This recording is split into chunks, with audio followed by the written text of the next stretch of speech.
Question 1. A client with a history of heart failure is prescribed furosemide, Lasix. The nurse should prioritize monitoring which electrolyte imbalance with this medication? A. Hypernatremia. B. Hyperkalemia.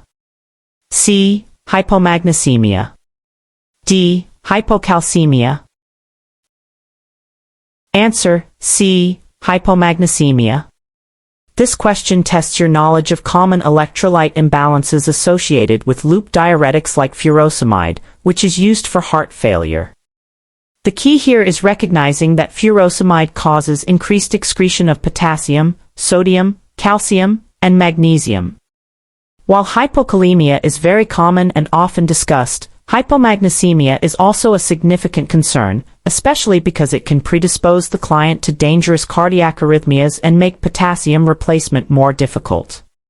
For example, if a client is hypokalemic and hypomagnesemic, correcting potassium levels may be challenging until magnesium is also addressed. Always remember that loop diuretics can deplete multiple electrolytes, not just potassium, so a comprehensive electrolyte assessment is crucial. Question 2. A nurse is preparing to administer an opioid analgesic to a client with severe pain. Which of the following actions should the nurse take first? A. Assess the client's pain level using a pain scale. B. Check the client's vital signs, especially respiratory rate. C. Educate the client about potential side effects of the medication. D. Verify the medication order and the client's identity. Answer: D. Verify the medication order and the client's identity. This question focuses on medication administration safety and prioritization in nursing care. The most crucial initial step before administering any medication, including an opioid, is always to ensure the rights of medication administration, starting with verifying the correct medication order and confirming the client's identity. While assessing pain, checking vital signs, and educating are all important steps, they come after the fundamental safety check to ensure you have the right drug for the right client. This foundational step prevents serious medication errors. Think of it this way: you can't safely assess or educate if you aren't sure you're about to give the correct medication to the correct person. Question 3. The nurse is caring for a client newly diagnosed with type 1 diabetes mellitus. Which statement made by the client indicates a need for further teaching about insulin administration? A. I will rotate injection sites within the same general area, like my abdomen. B. I should inject insulin into my thigh if I plan to exercise intensely. C. I will store my extra insulin pens in the refrigerator. D. I can mix my long-acting insulin with my rapid-acting insulin in the same syringe. Answer: D. I can mix my long-acting insulin with my rapid-acting insulin in the same syringe. This question assesses understanding of safe insulin administration, particularly regarding mixing different types of insulin. The key concept is that long-acting insulin, like Glargine, Lantus, or Detamir, Levemir, should never be mixed with any other insulin or solution because it can alter its pH and absorption profile. Mixing insulins requires specific protocols for NPH and regular insulin, clear before cloudy, but not for long-acting types. The client's statement about mixing long-acting insulin reveals a critical knowledge deficit that could lead to unpredictable blood glucose levels. Remember, long-acting insulin is designed to be given separately to ensure its intended duration of action. Question 4. A client with a new colostomy expresses concern about odor and gas. Which dietary recommendation should the nurse provide to help manage these issues? A. Increase intake of carbonated beverages. B. Consume more broccoli and cabbage. C. Include yogurt and buttermilk in the diet. D. Eat more high-fiber foods like beans and lentils. Answer: C. Include yogurt and buttermilk in the diet.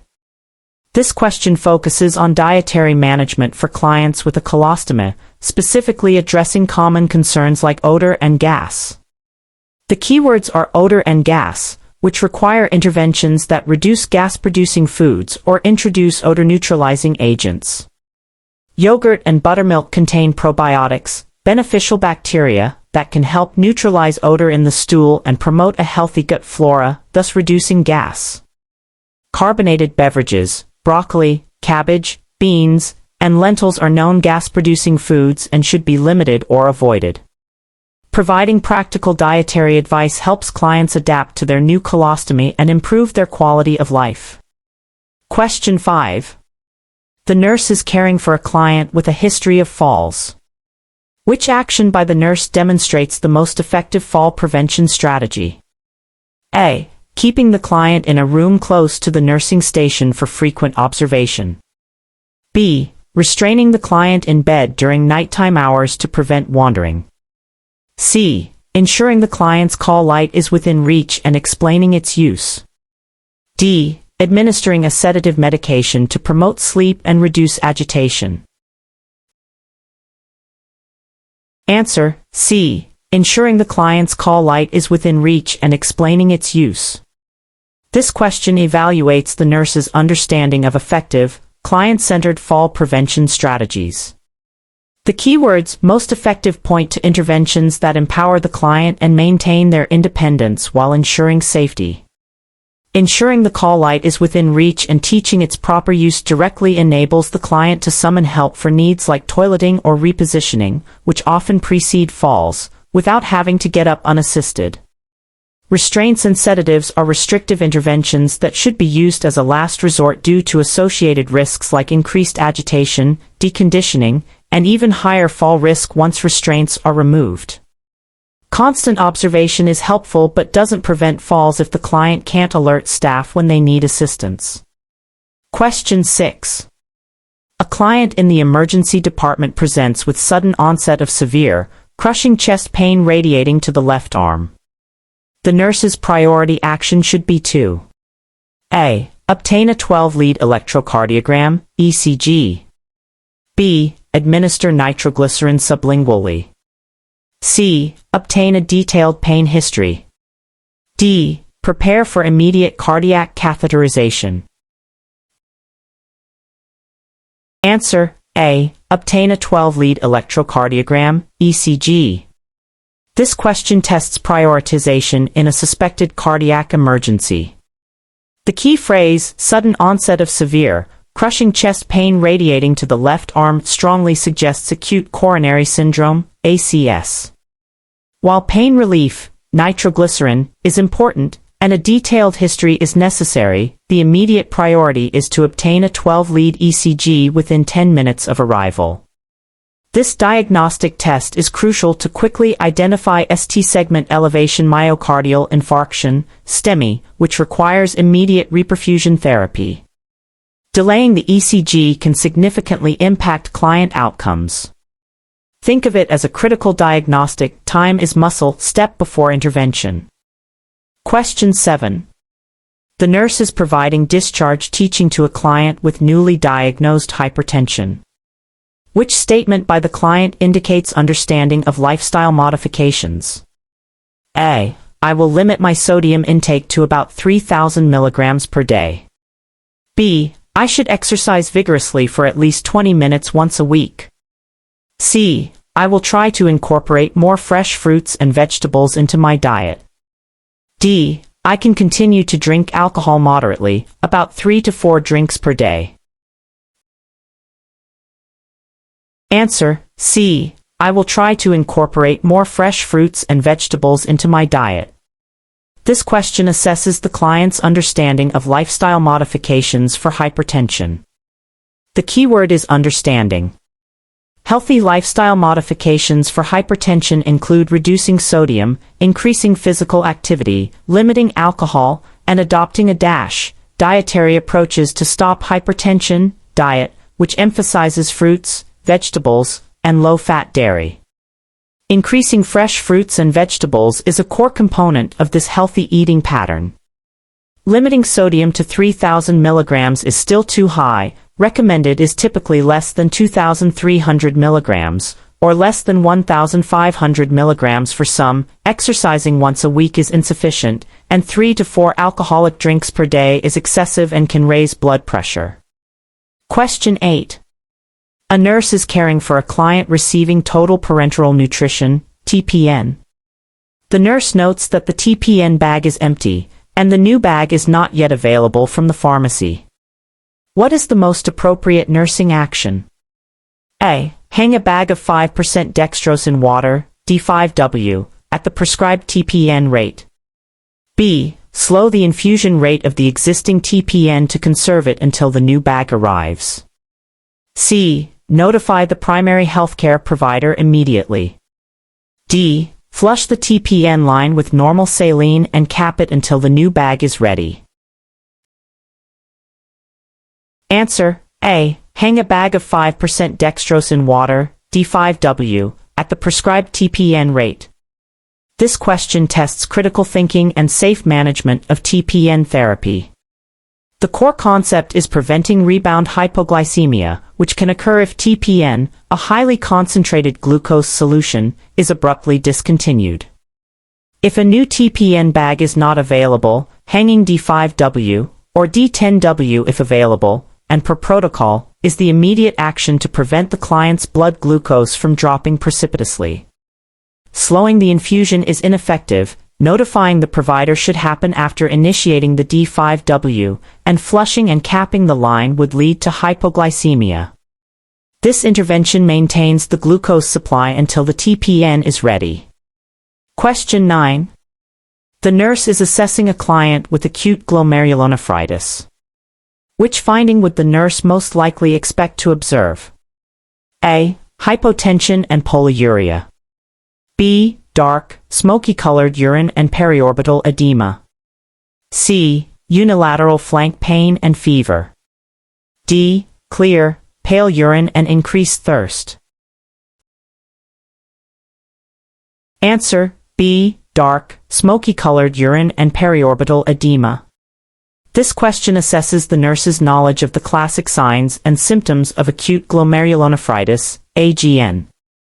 The key concept is that AGN is an inflammatory condition of the kidney's glomeruli, leading to impaired filtration and fluid retention. Expected findings include hematuria, resulting in dark, smoky-colored urine, proteinuria, and fluid overload manifesting as edema, often notable in the periorbital region, around the eyes, first. Hypertension due to fluid overload, rather than hypotension, and oliguria, decreased urine output, not polyuria, are also common. Unilateral flank pain with fever is more indicative of pyelonephritis or kidney stones. Question 10. A client with a new tracheostomy tube requires suctioning. Which action by the nurse indicates a need for further education? A. Applying suction for 10 to 15 seconds during catheter insertion. B. Hyperoxygenating the client with 100% oxygen before suctioning. C. Inserting the catheter until resistance is met, then pulling back slightly before applying suction. D. Performing suctioning only when adventitious breath sounds are heard. Answer: A. Applying suction for 10 to 15 seconds during catheter insertion. This question tests the nurse's understanding of safe tracheostomy suctioning technique. The critical concept is minimizing hypoxia and mucosal trauma during the procedure. Suction should only be applied while withdrawing the catheter, not during insertion. Applying suction during insertion can damage the delicate tracheal mucosa and deplete oxygen. The maximum duration for suction application is generally 10 to 15 seconds to prevent hypoxia. Hyperoxygenation before the procedure helps prevent oxygen desaturation, and inserting until resistance before withdrawing slightly ensures proper depth without causing trauma. Suctioning should only be performed as needed, not routinely, indicated by adventitious breath sounds or other signs of secretions. Question 11. A nurse is providing education to a pregnant client about preventing neural tube defects. Which supplement should the nurse emphasize as crucial during preconception and early pregnancy? A. Iron. B. Calcium. C. Folic acid. D. Vitamin D. Answer: C. Folic acid. This question focuses on essential prenatal nutrition and its impact on fetal development. The keyword is neural tube defects. Folic acid, vitamin B9, is a vital supplement recommended for all women of childbearing age, especially during preconception and the first trimester of pregnancy. Adequate folic acid intake significantly reduces the risk of neural tube defects, such as spina bifida and anencephaly. While iron, calcium, and vitamin D are also important during pregnancy, folic acid has a direct and profound impact on preventing these specific birth defects. Encourage all women who could become pregnant to take a daily folic acid supplement. Question 12. The nurse is assessing a child with suspected appendicitis. Which assessment finding would be most concerning and require immediate reporting to the healthcare provider? A. Mild nausea and anorexia. B. Pain relieved by applying a heating pad to the abdomen. C. Sudden absence of abdominal pain.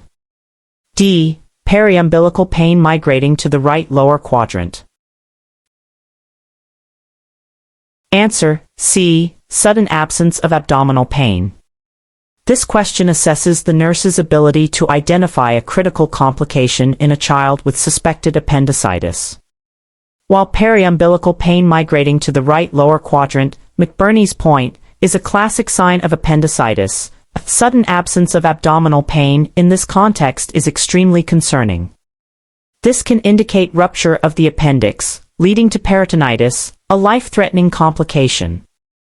A ruptured appendix might temporarily relieve the localized pain, but it introduces widespread infection. Mild nausea and anorexia are common, and heat is generally contraindicated for appendicitis as it can increase circulation to the area, potentially increasing rupture risk.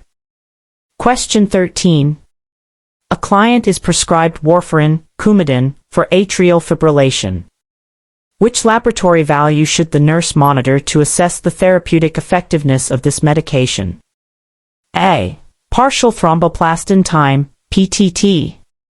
B. International Normalized Ratio, INR. C. Platelet count. D. D-dimer. Answer: B. International Normalized Ratio, INR. This question tests knowledge of anticoagulation therapy and associated laboratory monitoring.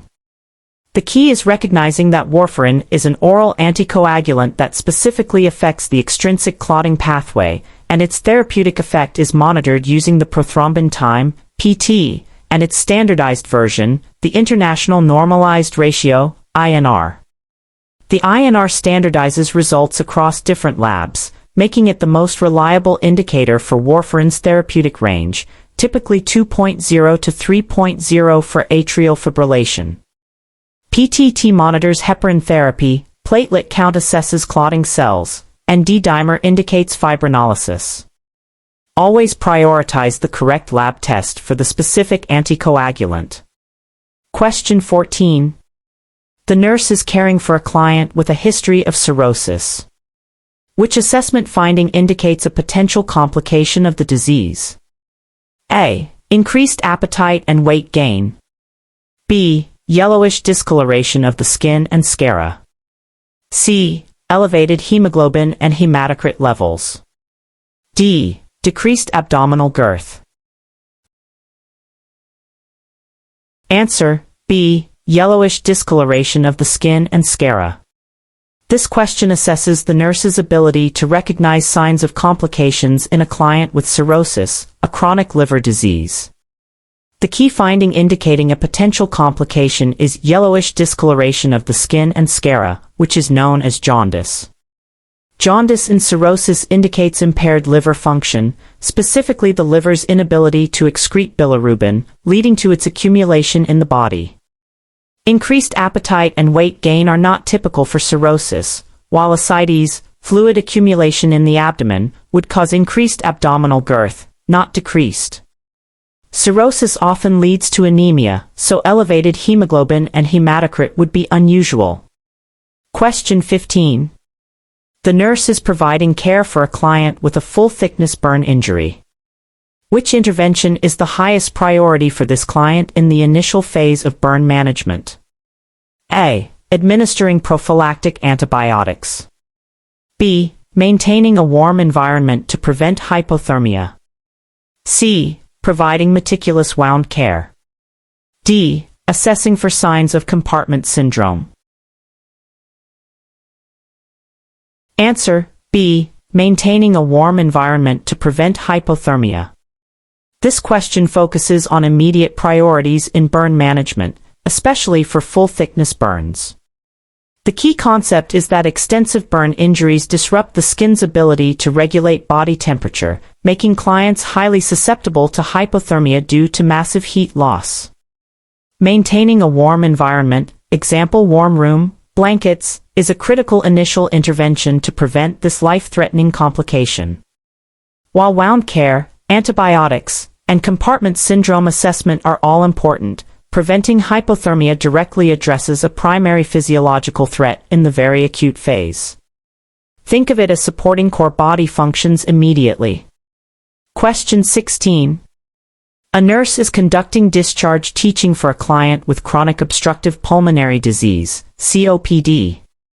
Which statement by the client indicates a need for further instruction? A. I will get my influenza vaccine every year. B. I should try to eat 3 large meals a day to get enough calories. C. I will use pursed lip breathing when I feel short of breath. D. I understand that smoking cessation is the most important thing I can do. Answer: B. I should try to eat 3 large meals a day to get enough calories. This question assesses understanding of self-management strategies for COPD. The keyword further instruction indicates looking for an incorrect or inappropriate statement. For clients with COPD, eating large meals can cause abdominal distension and put pressure on the diaphragm, making breathing more difficult. Instead, they are advised to eat small, frequent, high-calorie, and high-protein meals to conserve energy and reduce respiratory effort. Getting annual influenza vaccines, practicing pursed lip breathing, and smoking cessation are all correct and crucial components of COPD management. Question 17. The nurse is caring for a client experiencing an anaphylactic reaction. After ensuring airway patency, what is the most critical medication the nurse should administer? A. Diphenhydramine, Benadryl. B. Epinephrine. C. Albuterol. D. Hydrocortisone. Answer: B. Epinephrine. This question tests the nurse's immediate action for a life-threatening anaphylactic reaction. The key concept is that anaphylaxis is a severe, systemic allergic reaction requiring immediate intervention to prevent circulatory collapse and respiratory distress. Epinephrine is the primary and most critical medication because it rapidly reverses bronchoconstriction, vasodilation, and angioedema. While diphenhydramine, antihistamine, albuterol, bronchodilator, and hydrocortisone, steroid, may also be used, epinephrine is the first-line drug that directly counteracts the life-threatening physiological effects.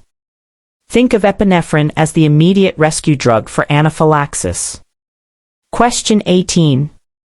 A postpartum client reports intense pain and tenderness in her right calf. The nurse observes redness and warmth in the area. What is the nurse's priority action? A. Massage the affected calf to improve circulation. B. Apply a warm compress to the area to reduce discomfort. C. Elevate the client's leg and notify the healthcare provider. D. Encourage the client to ambulate frequently to prevent stasis.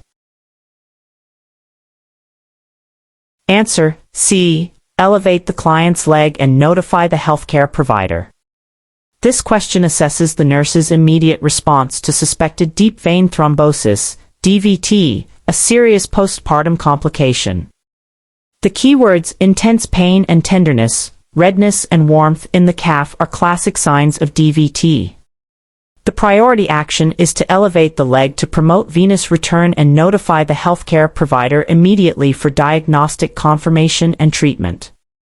Massaging the leg or encouraging ambulation could dislodge the clot, leading to a pulmonary embolism, which is life-threatening.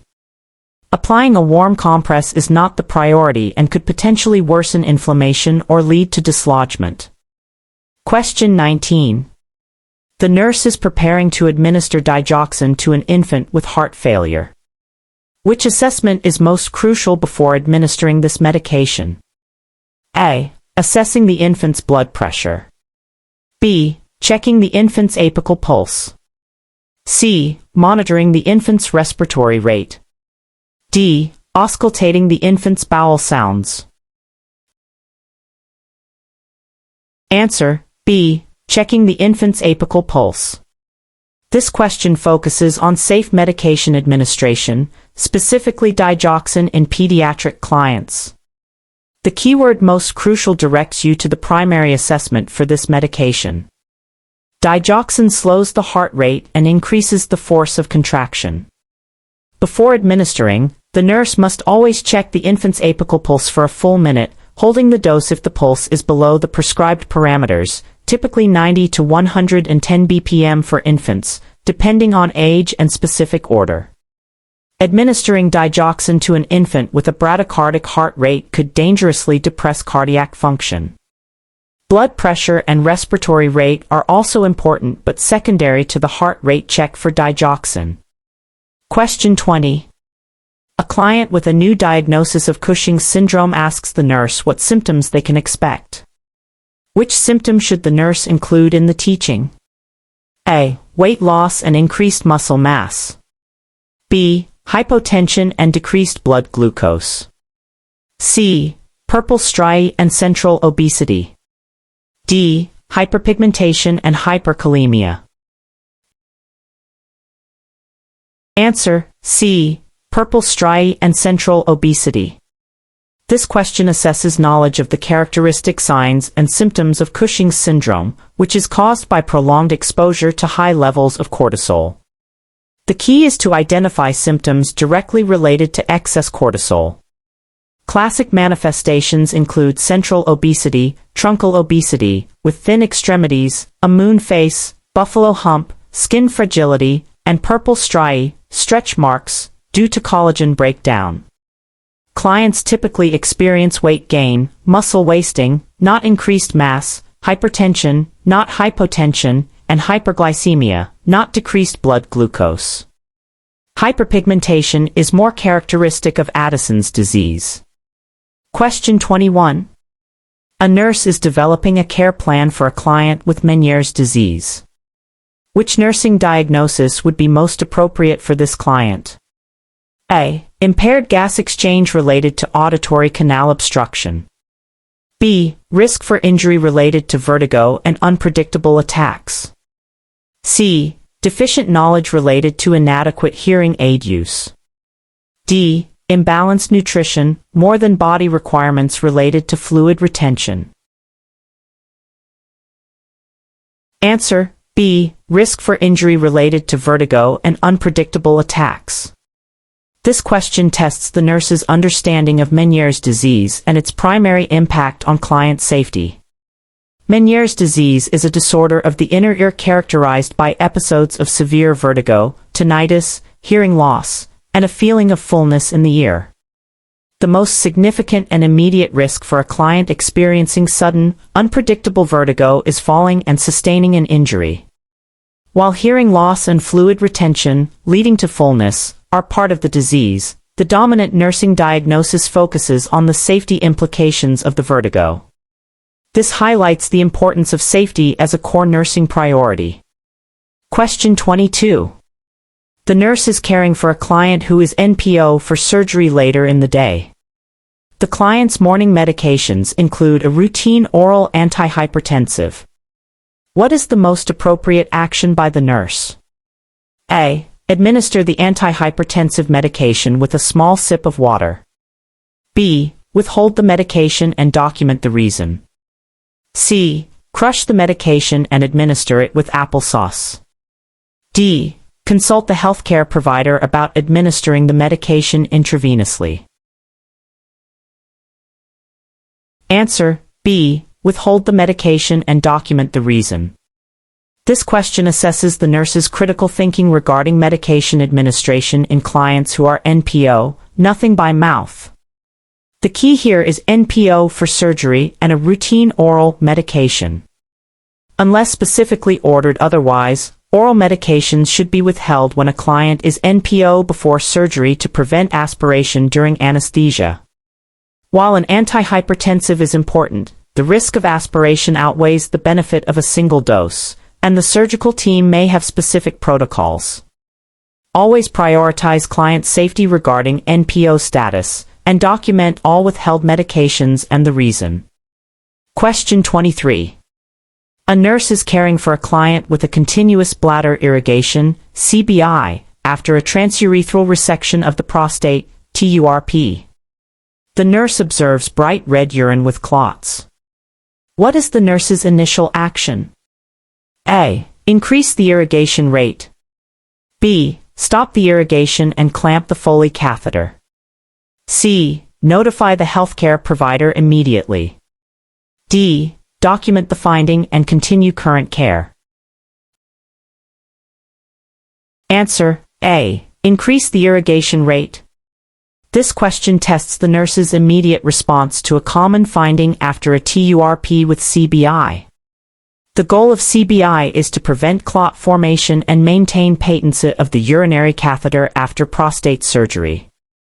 Observing bright red urine with clots indicates active bleeding and a risk of catheter occlusion. The initial action is to increase the irrigation rate to flush out clots and prevent obstruction. Only if the bleeding is severe and persistent after increasing the rate, or if the catheter becomes completely occluded despite increased flow, would the nurse then notify the healthcare provider. This action is within the scope of independent nursing intervention to maintain catheter patency. Question 24.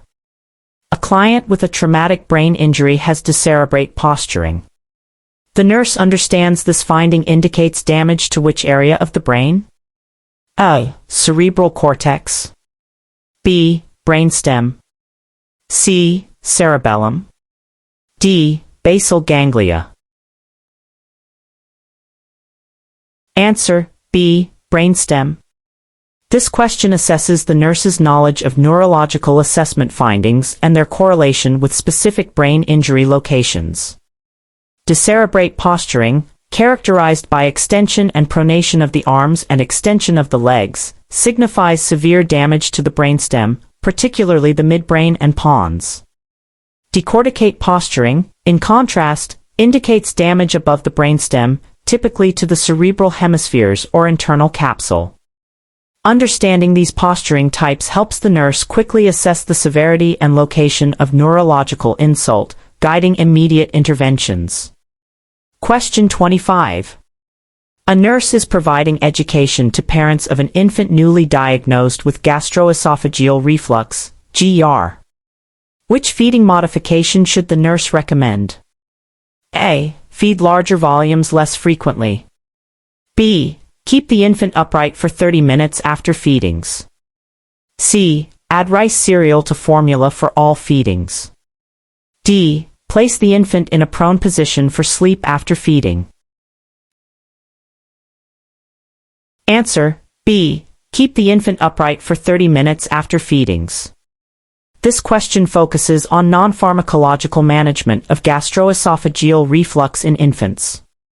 The key concept is to prevent reflux by using gravity and minimizing pressure on the stomach. Keeping the infant in an upright position, example held, in an infant seat, or propped, for about 30 minutes after feedings helps gravity keep stomach contents down, reducing reflux episodes. Feeding smaller, more frequent meals is preferred over larger, less frequent ones. Adding rice cereal should only be done under healthcare provider guidance, and placing an infant in a prone position for sleep increases the risk of sudden infant death syndrome, SIDS, and is contraindicated. Question 26. The nurse is assessing a client complaining of sudden, sharp, unilateral flank pain radiating to the groin. The client also reports hematuria and dysuria. Which condition does the nurse suspect? A. Pyelonephritis. B. Benign prostatic hyperplasia, BPH. C. Nephrolithiasis. D. Glomerulonephritis. Answer: C. Nephrolithiasis.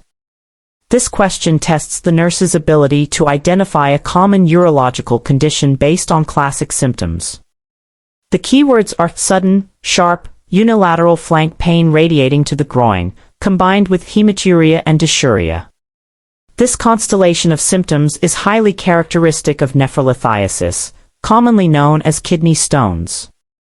The pain is severe due to the stone obstructing urine flow and causing spasm in the ureter. Pyelonephritis typically presents with flank pain, fever, and chills, but often without the radiating, colicky nature. BPH primarily causes urinary hesitancy and frequency in older males, and glomerulonephritis involves dark urine and edema. Question 27. A client with diabetic ketoacidosis, DKA, has a blood glucose level of 650 mg per deciliter, Kussmaul respirations, and is lethargic. The nurse anticipates administering which fluid first? A. 0.45% sodium chloride, half normal saline. B. 0.9% sodium chloride, normal saline. C. Dextrose 5% in 0.45% sodium chloride, D5 1/2 NS. D. Lactated Ringer's solution. Answer: B. 0.9% sodium chloride, normal saline. This question focuses on the initial fluid management in diabetic ketoacidosis, DKA. The critical concept in DKA management is aggressive fluid resuscitation to correct dehydration and restore circulatory volume. Isotonic solutions like 0.9% normal saline are the first-line fluid of choice because clients with DKA are severely dehydrated and have significant fluid deficits, often 3 to 6 liters. Hypotonic saline, 0.45% NS, is usually used later, once the blood glucose starts to drop, and D5 1/2 NS is used when blood glucose approaches 200 to 250 mg/dl to prevent hypoglycemia. Lactated Ringers might be considered, but NS is generally preferred due to its higher sodium content, which helps correct the osmotic diuresis. Question 28.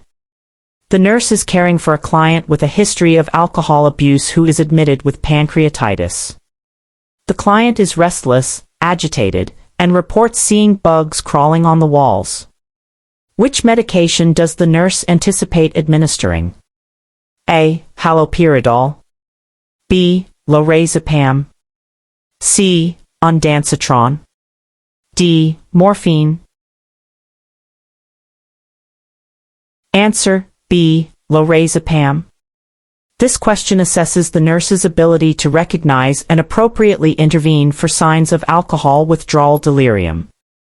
The keywords restless, agitated, and seeing bugs crawling on the walls, visual hallucinations, are classic symptoms of delirium tremens, DTs, a severe form of alcohol withdrawal.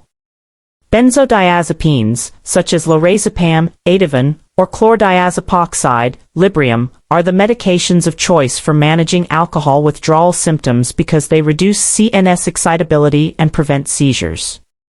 Haloperidol might be used for severe agitation but is not the primary treatment for withdrawal itself. Ondansetron is for nausea, and morphine is for pain. Question 29. A nurse is providing care to a client with a newly inserted peripherally inserted central catheter, PICC. The nurse notes swelling, redness, and tenderness along the PICC line path. What is the nurse's initial action? A. Apply a warm compress to the site. B. Obtain a blood culture from the PICC line. C. Discontinue the PICC line immediately. D. Measure the client's arm circumference. Answer: D. Measure the client's arm circumference. This question tests the nurse's assessment skills and initial response to potential complications of a PICC line. The keywords swelling, redness, and tenderness along the PICC line path strongly suggest a thrombophlebitis or deep vein thrombosis, DVT, related to the catheter. The initial nursing action is to measure the client's arm circumference at the site and often above and below to assess for changes or worsening swelling, providing a baseline for monitoring and confirming the presence of edema. While infection is a possibility, blood culture and removal may eventually be necessary. The immediate assessment step is crucial before escalating interventions. Applying a warm compress is not the first step, and discontinuing the line without further assessment or provider order might not be appropriate initially. Question 30. The nurse is preparing to administer packed red blood cells, PRBCs, to a client. Which solution is compatible with PRBCs and should be used to prime the tubing? A. Dextrose 5% in water, D5W. B. 0.9% sodium chloride, normal saline. C. Lactated Ringer's solution. D. Dextrose 5% in 0.45% sodium chloride, D5 1/2 NS. Answer: B. 0.9% sodium chloride, normal saline. This question assesses fundamental knowledge of safe blood product administration. The key concept is the compatibility of intravenous fluids with blood products. Normal saline, 0.9% sodium chloride, is the only solution that is isotonic and compatible with packed red blood cells. Dextrose solutions can cause red blood cell hemolysis, breakdown, due to their hypotonicity, and lactated Ringer's contains calcium, which can promote clotting of the blood product. Always remember that only normal saline should be used to prime tubing and flush lines during blood transfusions to prevent adverse reactions. Question 31. A client with a history of peptic ulcer disease is experiencing a sudden onset of severe abdominal pain, rigid abdomen, and signs of shock. The nurse suspects which complication? A. Gastric outlet obstruction. B. Gastritis exacerbation. C. Perforation. D. Hemorrhage. Answer: C. Perforation. This question tests the nurse's ability to recognize emergent complications of peptic ulcer disease. The keywords sudden onset of severe abdominal pain, rigid abdomen, board-like rigidity, and signs of shock are classic indicators of a gastrointestinal perforation.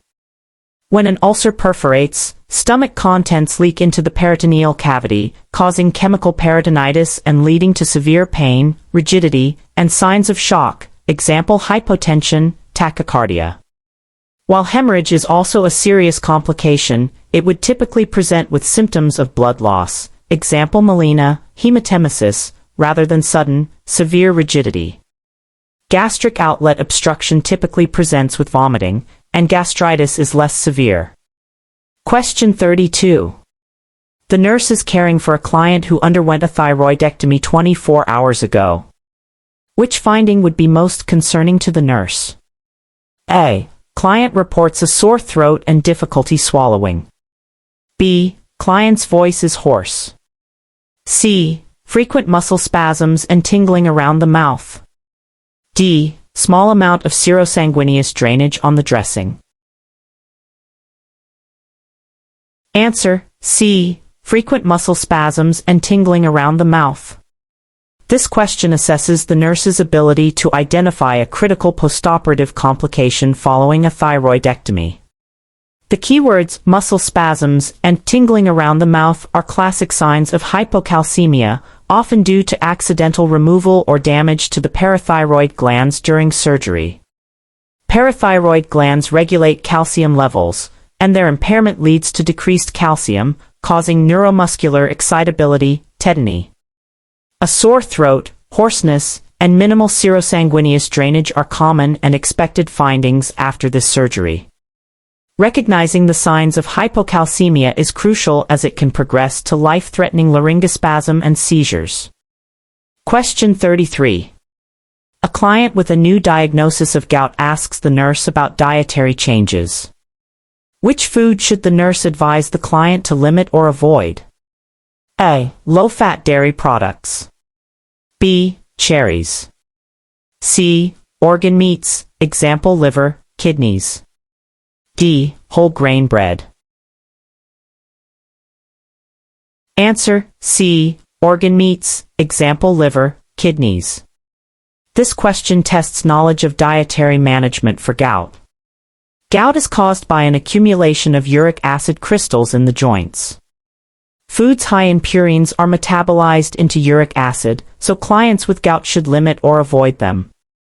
Organ meats are notoriously high in purines and are a classic trigger for gout attacks. Low-fat dairy has been shown to be beneficial, and cherries can actually help reduce uric acid levels. Whole grains are generally healthy and not a primary concern for gout. Educating clients on diet can significantly help manage their symptoms. Question 34.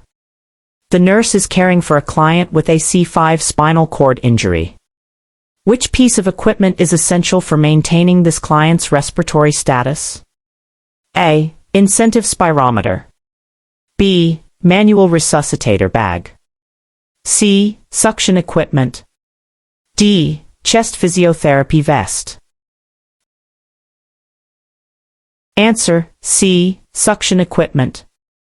This question assesses understanding of the specific respiratory challenges associated with high cervical spinal cord injuries.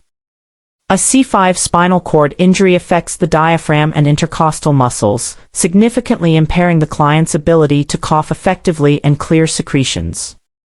Therefore, readily available suction equipment is absolutely essential to prevent airway obstruction and maintain a patent airway. While incentive spirometers and chest physiotherapy might be used, and a manual resuscitator bag is part of emergency preparedness, the day-to-day, ongoing need for airway clearance in this injury level makes suction equipment paramount for preventing respiratory complications. Question 35. A client receiving chemotherapy reports severe nausea and vomiting. Which intervention should the nurse prioritize? A. Offer small, frequent meals of bland food. B. Administer an antiemetic medication as prescribed. C. Encourage deep breathing and relaxation techniques. D. Provide oral hygiene after vomiting episodes. Answer: B. Administer an antiemetic medication as prescribed. This question tests prioritization of interventions for severe nausea and vomiting, especially in the context of chemotherapy. The keyword severe indicates that symptomatic relief is the immediate priority. While all other options are important supportive measures, administering an antiemetic medication is the most direct and effective way to quickly alleviate the severe symptoms, preventing further discomfort, dehydration, and nutritional deficits. Delaying medication in favor of other interventions for severe symptoms would be inappropriate. This highlights the importance of pharmacological intervention for acute, distressing symptoms. Question 36. The nurse is preparing to administer an intramuscular injection to an adult client. Which needle gauge and length are most appropriate for this type of injection in a typical adult? A. 25 gauge, ½ inch. B. 22 gauge, 1 inch. C. 18 gauge, 1½ inch. D. 23 gauge, 1 inch. Answer: B. 22 gauge, 1 inch. This question assesses knowledge of safe medication administration techniques, specifically intramuscular, IM, injections.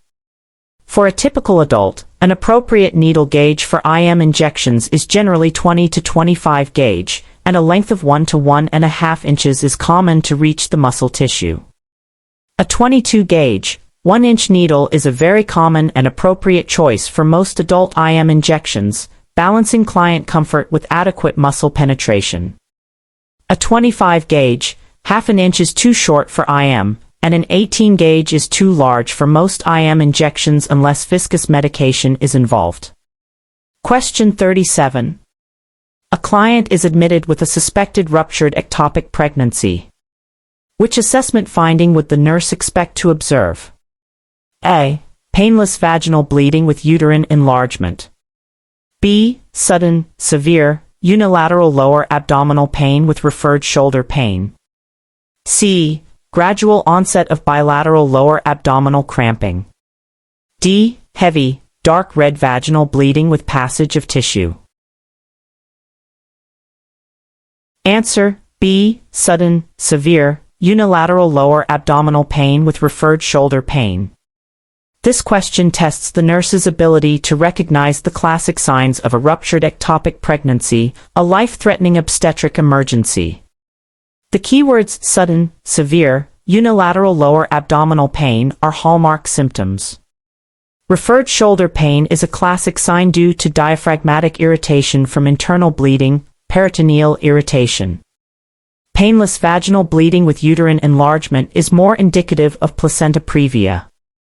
Gradual onset of bilateral lower abdominal cramping is nonspecific, and heavy bleeding with tissue passage suggests a spontaneous abortion. Recognizing this constellation of symptoms is crucial for prompt intervention. Question 38. The nurse is educating a client with heart failure about managing fluid retention. Which statement by the client indicates effective teaching? A. I will weigh myself weekly, preferably in the evening. B. I should call my doctor if I gain more than 2 pounds in a day. C. I need to limit my fluid intake to 3 liters per day. D. I can eat as much salty food as I want, as long as I take my diuretic. Answer: B. I should call my doctor if I gain more than 2 pounds in a day. This question assesses understanding of fluid management in heart failure. The keyword effective teaching points to a correct and actionable statement.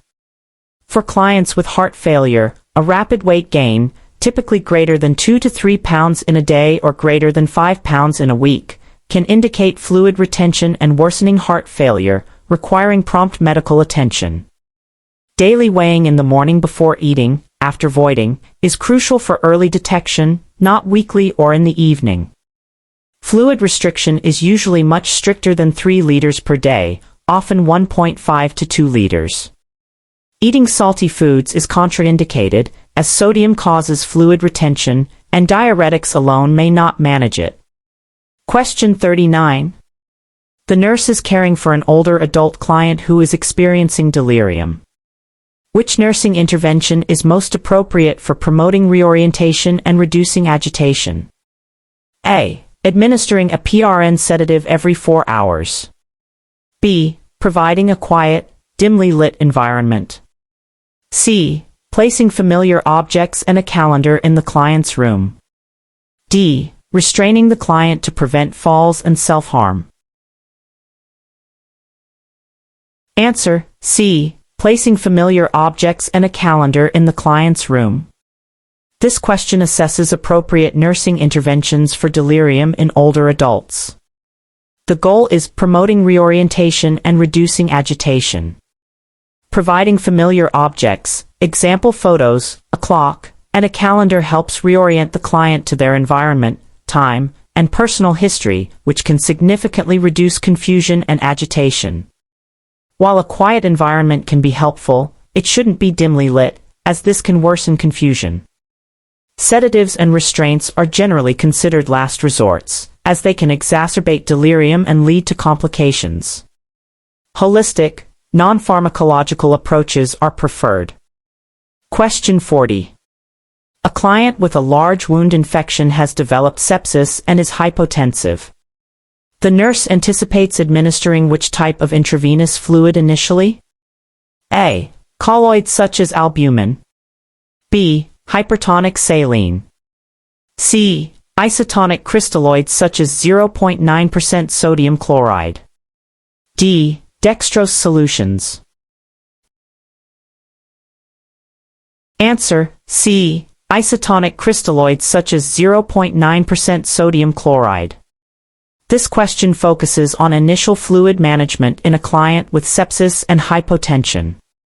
The key concept is rapid restoration of intravascular volume in shock states. Isotonic crystalloid solutions, like 0.9% sodium chloride or lactated ringers, are the first-line fluids for initial resuscitation in septic shock because they effectively expand the intravascular volume. While colloids like albumin may be used later, and hypertonic saline or dextrose solutions are generally not used for initial volume resuscitation in sepsis, large volumes of isotonic crystalloids are crucial to address the profound vasodilation and capillary leak seen in sepsis. Question 41. The nurse is reviewing the medication list for a client taking lithium for bipolar disorder. Which medication, if also prescribed, would alert the nurse to a potential for increased lithium toxicity? A. Aspirin. B. Acetaminophen. C. Ibuprofen. D. Psyllium, Metamucil. Answer: C. Ibuprofen. This question tests knowledge of drug interactions, specifically with lithium. The keyword is lithium toxicity. Nonsteroidal anti-inflammatory drugs, NSAIDs, such as ibuprofen, naproxen, and celecoxib, can decrease renal excretion of lithium, leading to increased serum lithium levels and a higher risk of toxicity. Therefore, concurrent use should be avoided or carefully monitored. Aspirin and acetaminophen are generally safer alternatives for pain relief. Psyllium is a bulk-forming laxative and does not typically interact with lithium in this way. Always be vigilant for NSAID use in clients on lithium. Question 42. A nurse is providing discharge teaching for a client who had a myocardial infarction, MI, about resuming sexual activity. Which instruction is most appropriate? A. You can resume sexual activity whenever you feel ready, usually within 1 to 2 weeks. B. Sexual activity is comparable to walking up 2 flights of stairs or brisk walking. C. Avoid sexual activity for at least 6 months after your MI. D. You should take nitroglycerin as a preventative measure before engaging in sexual activity. Answer: B. Sexual activity is comparable to walking up 2 flights of stairs or brisk walking. This question addresses a sensitive but important topic in post-MI recovery. The keyword most appropriate seeks practical, realistic, and safe advice. Sexual activity can be safely resumed when the client can tolerate moderate physical activity without symptoms, which is often described as being able to walk briskly or climb 2 flights of stairs without chest pain or shortness of breath. This provides a tangible benchmark. Delaying for 6 months is overly cautious for most clients, and resuming too soon without assessing functional capacity is unsafe. Taking nitroglycerin as a preventative measure is not universally recommended, though it should be available if needed. Question 43. The nurse is caring for a preschool-aged child who is scheduled for surgery. What is the most effective way for the nurse to prepare the child for the procedure? A. Explain the surgery in complex medical terms to ensure full understanding. B. Allow the child to play with a doll and medical equipment to act out the procedure. C. Provide detailed information about potential pain and discomfort beforehand. D. Show the child a video of the surgery being performed on another child.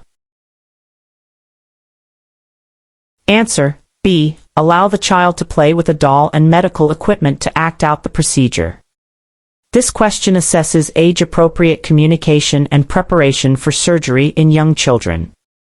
For preschool-aged children, who learn through play and concrete experiences, allowing them to play with a doll and safe medical equipment, like bandages, stethoscopes, helps them process the upcoming event, express anxieties, and gain a sense of control. Explaining in complex terms, focusing on pain, or showing videos of real surgery would be overwhelming and frightening. Therapeutic play is a powerful tool for preparing young children. Question 44. A client is admitted to the emergency department with suspected peritonitis. Which assessment finding would the nurse anticipate? A. Soft, non-tender abdomen with normal bowel sounds. B. Generalized abdominal pain, distension, and absent bowel sounds. C. Localized pain in the right lower quadrant with rebound tenderness. D. Intermittent cramping pain relieved by defecation. Answer: B. Generalized abdominal pain, distension, and absent bowel sounds. This question tests the nurse's ability to recognize the classic signs of peritonitis, a serious inflammation of the peritoneum. The keywords are suspected peritonitis. Peritonitis typically presents with severe, generalized abdominal pain, abdominal distension, and absent or hypoactive bowel sounds due to paralytic ileus. The abdomen often becomes rigid and board-like. Localized pain with rebound tenderness is more indicative of appendicitis or other localized inflammation. Intermittent cramping relieved by defecation might suggest irritable bowel syndrome or mild gastroenteritis. Identifying these signs is crucial for prompt intervention, as peritonitis can lead to sepsis and shock. Question 45. The nurse is reinforcing teaching for a client with multiple sclerosis, MS, about managing fatigue. Which strategy should the nurse recommend? A. Engaging in strenuous exercise daily to build endurance. B. Taking a hot bath daily to relax muscles and improve circulation. C. Planning activities to allow for rest periods throughout the day. D. Limiting fluid intake to reduce bladder urgency. Answer: C. Planning activities to allow for rest periods throughout the day. This question addresses a common and debilitating symptom of multiple sclerosis: fatigue. The keyword managing fatigue points to strategies that conserve energy. For MS clients, fatigue is often severe and worsens with exertion or heat. Therefore, planning activities with built-in rest periods is crucial to avoid overexertion and manage energy levels. Strenuous exercise is often not tolerated, and hot baths can exacerbate symptoms, Uthoff's phenomenon. Limiting fluid intake is not recommended for bladder urgency and can lead to dehydration and urinary tract infections. Question 46. A nurse is providing care to a client with an external fixation device on their leg. Which intervention is the priority for the nurse regarding this device? A. Cleaning the pin sites with a sterile solution daily. B. Applying weights to the traction device as prescribed. C. Assessing the client's neurovascular status distal to the injury.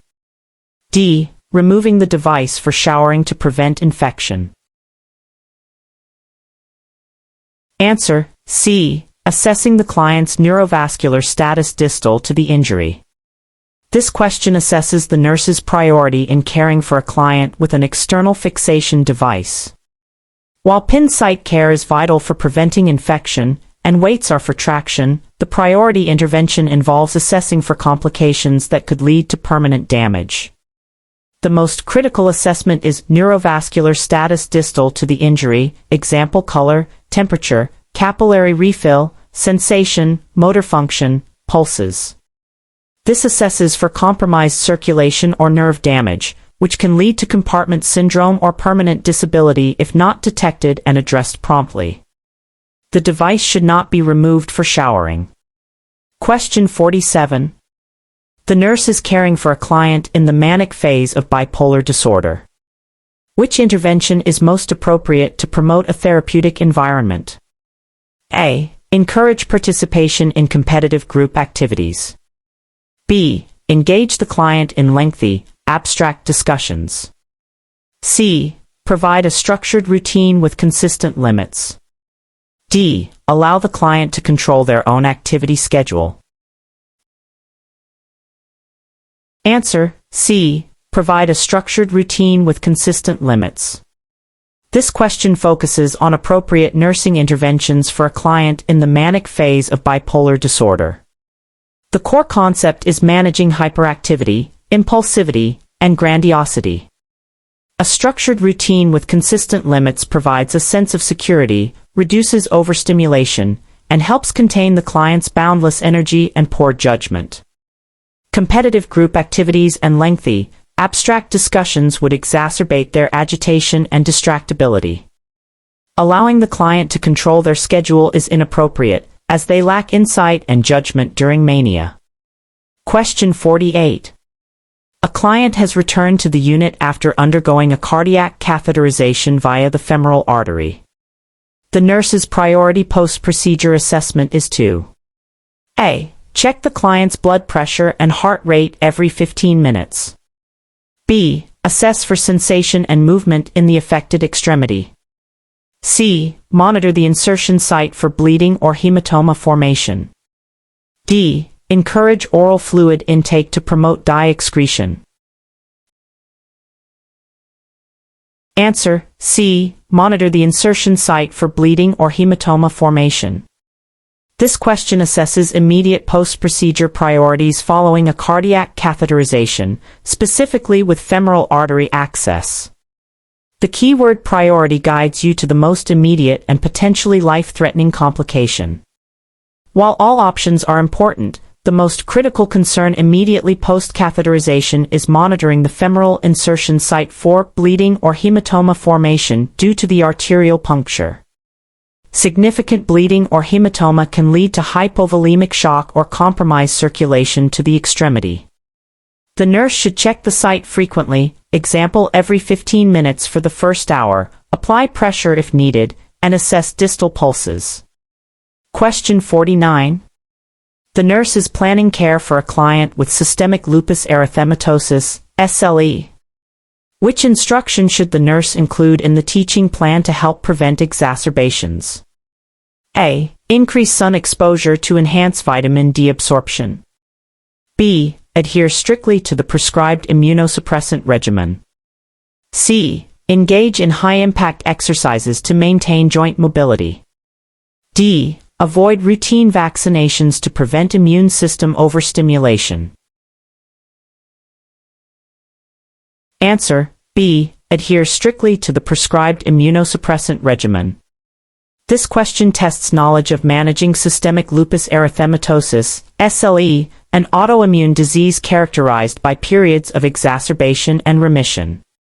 The key concept is preventing exacerbations. SLE is an autoimmune disorder, meaning the immune system attacks the body's own tissues. Adhering strictly to prescribed immunosuppressant medications is crucial to control the immune response, reduce inflammation, and prevent flares. Sun exposure is a known trigger for SLE flares. High-impact exercise can exacerbate joint pain, and routine vaccinations, especially inactivated ones, are generally recommended to prevent infections in immunocompromised clients. Question 50. A client is receiving a continuous intravenous infusion of heparin. The nurse should anticipate monitoring which laboratory value to assess the therapeutic effect of this medication? A. Prothrombin time, PT. B. Activated partial thromboplastin time, APTT. C. International normalized ratio, INR. D. Fibrinogen level.